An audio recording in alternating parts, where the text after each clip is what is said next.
Hey, yer, what up, what up? How y'all feeling? How y'all doing? Just know, when y'all see me not posting a lot, that means I got something in the works. That don't mean I'm just chilling. No, that means D working. He working on something, and it's coming to fruition, baby. I swear to God. And it's gonna be well worth the wait. But I know I gotta drop something for y'all. I gotta give y'all something. Now today, I got an addiction story, and we gonna get straight into it. So without further ado, I go by D-Jack, but you can call me D. So I go extra hard on that hard flow. Call me D.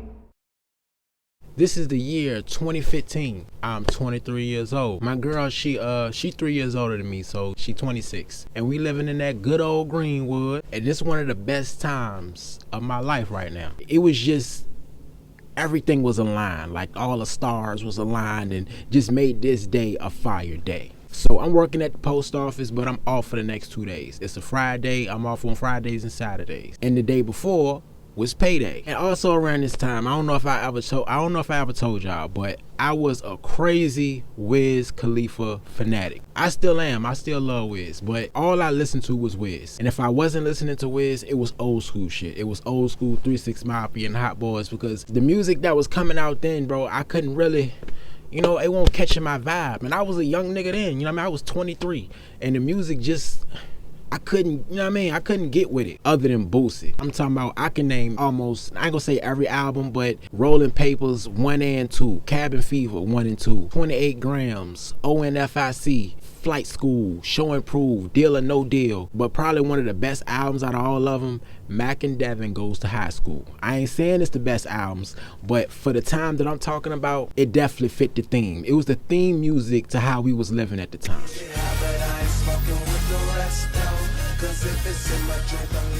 You know, everything was peace, love, and happiness to me and Kendra. We had the whole skater swag phase going on. Nothing but Chucks and Adidas and Vans. We taking spontaneous trips, pulling over in the middle of the highway, getting it in the back seat. Like we lived a real erratic lifestyle. The start of this day, we get up, we take some showers and get dressed because we finna go to the mall. Now, when I was working at the post office, every time I got paid, I would go to the mall and I would buy a pair of Chuck Taylors every 2 weeks. Don't believe me? Go in the comments and ask my girl. Every 2 weeks, it was either Chuck Taylors or some Adidas or both. If it was a good check, I got both. And me and Kendra, we were the same size. So every sneaker I bought, we shared. So if I wore these ones today and she wore those ones, we would switch the next day. I wear these ones, she wore those. You know what I'm saying? We dressing alike most of the time. Both of us got locks. A lot of people in the neighborhood thought we were siblings. Literally. They literally thought me and my girl was brother and sister. I'm not going to say we was real smokers. Like, I know real smokers. My uncle and auntie, they real smokers. But we was occasional smokers. Like, for the moment smokers. You know what I mean? If it was a party or a kickback, we would smoke. But we wasn't smoking throughout the whole day. But because we knew this day was finna be lit, first thing we do is we roll up some bud. I got all the bud in the world at this point that we don't smoke. We just sell it. Hit the blunt twice and we good. Or at least me. I'm good for the rest of the day. I don't need to hit another blunt after that. So Kendra, she get on the phone, call her sister, see if she can come get her son for the day so we can go have a nice little day. We go out, go jump in that 04 Buick LeSabre, my baby. Oh, I miss my baby. And we put that same album on, that Mac and Devin. Smoking love is breeze, smoking nose and trees. Before we actually leave out the complex, we gotta go see my homeboy. It's really her homeboy. I met him through her, who be having the Yerkies. So we turn into the other part of the apartments, pull up on him, and I get her some 15s. I've told many stories about my girl's condition, about her endometriosis, so I don't want to go too deep in that. I give one to her and I put the rest in my pocket. Before I give it to her, I break all her pieces up in corners. She got 4 corners. And I would get to a point where I start to think, like, are we just fooling ourselves? Like, am I just saying, hey, this is just for her pain? Or are we really knowing that this is just to make her feel good also? I didn't think too deep on it. I break me in half and we on the way. You can put it in a zag, I'ma put it in a blunt. You can sit in the back, I'ma sit in the front. Now, we are going to Chesterfield Town Center. It's about a 15-minute ride. If I did smoke weed, I will always smoke before I pop a perk. I don't know how nobody else feel about it, but I always felt like if you pop a perk and you smoke on top of it, I always felt like it killed your high. To me, it always killed the high. So by the time we pull up, I'm kicked in, she kicked in, we feeling righteous, and we go inside the mall. The first place we go to, no lie to you, I don't need nobody in these comments talking bad about me now, okay? First place we go to, Journeys and Hot Topic. Say what you want, bro. And I go get my Chuck Taylors and we get an outfit to match. She had green and gold and I was wearing like navy blue and gray. And we just super tuned into each other. Like her mom always said about us that we had a real good flow. We had a nice flow with each other. We about to leave and I tell Kendra, I'm like, man, I'm feeling nauseous. I don't feel good. I'm feeling dehydrated. And she asked me, did I eat? I didn't. And the reason I didn't eat is because when I woke up that morning, I was already in that little feeling. I already had that funky feeling, if you know what I'm talking about. And when I feel like that, I don't want to eat until I get my what's the names. And then on top of that, I hit the blunt 2 times before I left, so I'm starving. So we stop at the food court, we get something to eat, and we slow stroke it. We sit there and we take our sweet time because we just want to enjoy the day. You know, we want to enjoy this feeling. And after we finish, we leave out and we plan to go back home and change. We was about to change out of the clothes we had on into the new stuff we bought. But we say, you know what? Fuck it. And we both changed right there in the parking lot in the car because we wanted to go to the movies down the street. Why go all the way 20, 30 minutes back home and the movie's right here 5 minutes away? So we both changed in the car. While we changing in the car, I don't know where it came from. We just hit a spark right there in the moment and we went into the back seat. Do I got to tell you what we did in the back seat? I'm pretty sure I don't have to tell you what we did in the back seat, but we went in the back seat. 100-something degrees, taking pictures with a young nigga cheese. So after that, we jump back in our seats and I take out my other half of 15, pop it up. She take out another corner of hers, pop it up. We get to the movies and I forgot what we went to go see. I said the only time I'm going to the movies is for a scary movie. I didn't see no point to go into any movie theater to watch a regular movie unless it was Marvel. But while we in there, I think I left 4 or 5 times to go out and smoke. That's that boost. To me, that's that boost. That tobacco boosts you up. And the last time that I left out, Kendra followed me out and just like, look, let's just go. And I'm like, why? Like, no, I just wanted to smoke right quick. You done smoke right quick 4 or 5 times, babe. We might as well leave. You're not even watching the movie. Like, come on, let's just go. Now, I can tell she got a little attitude. And I'm like, why you tripping? I know why she tripping, but I still ask her why she tripping. So she goes stomp off into the car, and I wait in the front for a minute and let her chill. I hit the black for a little bit, and I finally get to the car. On my way there, I'm about a couple feet away from the car. I can smell weed in the air. I'm like, what the hell? She's smoking? I get in the car. It is smoked out in this car. I thought we left the weed at home. She passed me the blunt. I saved you some. Fuck it. Hit the blunt. We pieced it up. I looked at her. I'm sorry, babe. I'm sorry too, babe. And we laugh it off. In the midst of that, I get a call from Uncle Cleves. Cleves hit me up and he said he wanted to work on this song. I'm like, cool, bet. So we make our way to the circle. And I'll be somewhere up in the sky. Back then, a lot of people told me I sped a lot. I never knew how fast I was going, even when people was telling me. I be thinking I'm driving at a nice little speed, but no, I'm speeding my ass off. I turn this corner and I speed right over this big ass pothole. Killed my shocks in one go.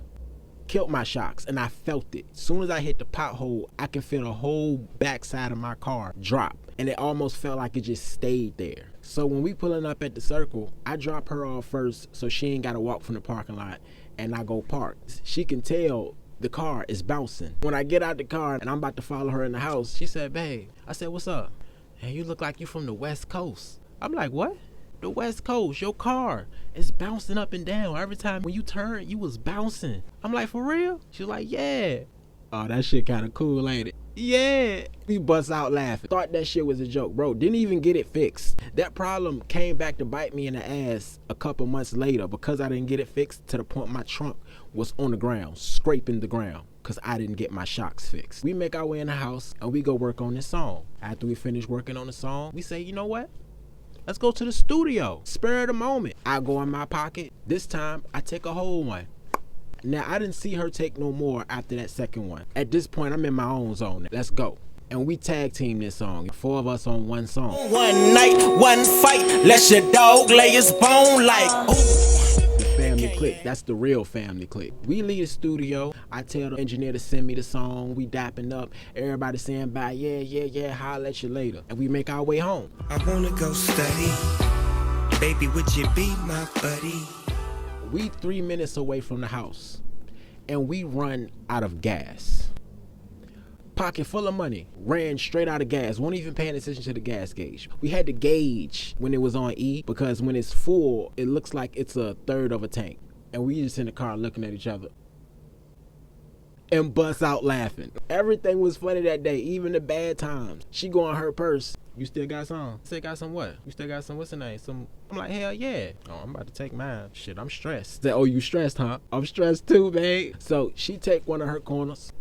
I take another half. I call up my uncle and auntie. They come gas us up and they follow us to the gas station. I put the damn nozzle in there and just put my card in and let it go and walked in the store. Came back out, took the nozzle off. Whatever the gas was, it was. But while I was in the store, I runs into Dante, the guy I got my little yerkies from earlier that day before we left to go to the mall. Won't even thinking about getting no more. Didn't need to get no more. But because he was in the store, I said, shit.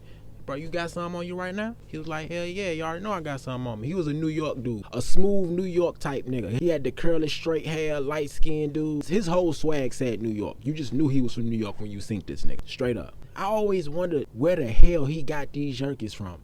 Bro always had these jerkies. It was never a day he didn't have none, dog. He had a crazy connect from New York. I don't know what y'all doing up there in New York and how y'all had them jumps so crazy, but y'all had Virginia jumping with them jumps back in 2014, 2015. So I jump in the car with him and get some more from him, and I get back in the car with Kendra. When I get back in the car, she said, what was that? I said, what you mean? Why you got in the car with Tay? I'm like, oh, I went and got some more Jones. Duh, I know that, but why?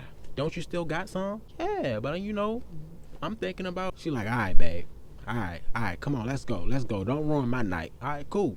So we go. Have a little party at my crib, and all the weed is low, that's how it is when you fucking. Now, when we get home, our room is a black light room. We got 2 black lights in our room. We got glowing posters all over the wall. So when you walk inside our room, it's a whole vibe in there. Like dead serious. If you walk in our house depressed, you gonna walk in our room and feel a whole nother way. Swear to God. We still got the posters and everything. She called up her sister and asked her can she keep her son for the rest of the night. It's been a good day. We're gonna enjoy the rest of this night. Now, something that I used to do when I was a kid.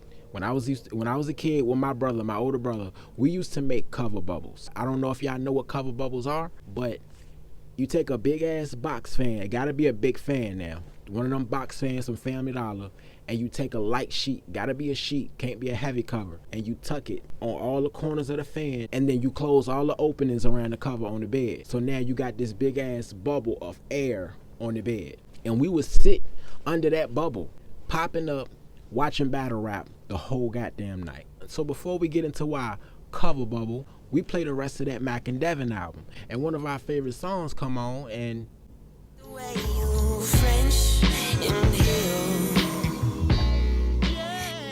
you know, not to put our business out there like that, but she not gonna like that I'm saying this on camera, but we had a wild sex life. Let's just put it that way. If you ever found a chick who was into something like battle rap with you, and actually watch it with you, like really sit there and be like, oh, you heard what he said, and we will watch battle rap the whole night. And at the time, Arsenal was our favorite battle rapper until everybody else started coming and we started getting into it. But nowadays, I ain't gonna lie, battle rap feel kind of watered down to me. It don't feel the same. After those COVID battles ended, you know, that hunger, it just feel like that hunger ain't there. Like everything feels theatric. It feels too theatric to me and not raw enough like it used to be. You know, they making a lot of bread now, so maybe that's what it is. I don't know. So next day come. I wake up at probably 2 p.m. Kendra, she already up because she gotta go get her son being dropped off, so she gotta be up early. Now, I ignored all my plays the day before. I had probably up to over 20 missed calls, over 20 text messages. I'm already coming down off the yerks, so I'm waking up freezing. I go to my phone, call everybody back,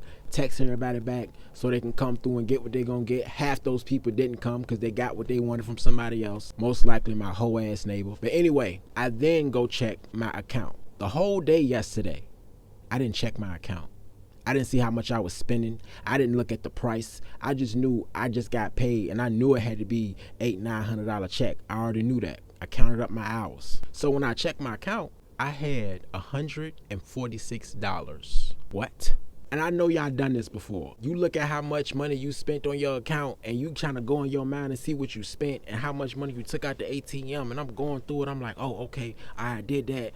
Oh, okay, I know where that came from, but where the hell this come? Almost up to $100 on the Yerkies. So I'm then still asking, that still don't add up. What else? What the hell? What's going on? So I go ask my girl, I said, babe, did we go anywhere else and buy anything else? Like, cause I'm missing a lot of money here. I still should have at least an extra $200-300. She said, oh, I paid that car note for you. You did what? The car note? The car note? I don't got no car note. Oh, not the car note, not the car note. Your car insurance. Oh, for real? Yeah.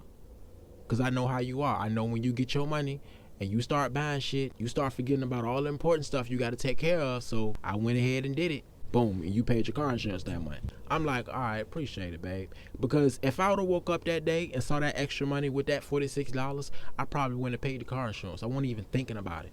But her being there with me, even through the good times and the erratic moments, she was always the one with the level head. She was always the thinker, the one that said, hold on, babe, let's think about this. I got $46.33, I still remember it, and all my yerks is gone.